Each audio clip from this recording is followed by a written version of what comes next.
আমি ওলাইছোঁ জুবিনদাৰ শেষ যাত্ৰাৰ সমভাগী হ'বলৈ। আমি ওলাই আহিছোঁ অন্তিমবাৰৰ বাবে তেওঁৰ দৰ্শন কৰিবলৈ। তেওঁ যেতিয়া জীৱিত অৱস্থাত আছিল, মই কাহানিও তেওঁক দেখা নাই। মানে তেওঁৰ প্ৰগ্ৰেম চাবলৈ মই কেতিয়াও যোৱা নাছিলোঁ।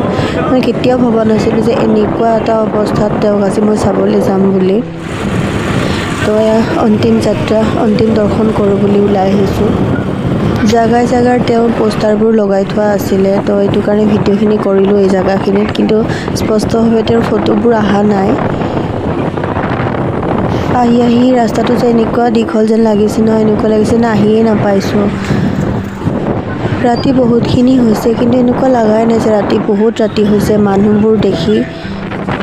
ফাইনেলি আহি পালোঁ, তেওঁৰ পোষ্টাৰবোৰ ডাঙৰকৈ লগাই থোৱা আছে। মানুহ যে বহুত বেছি মানুহ, খোজ দিবলৈও মানে জেগা নাই, ইমান বেছি মানুহ। তাৰ মাজতে আমি আগুৱাই গৈছোঁ অন্তিম দৰ্শন কৰিম বুলি।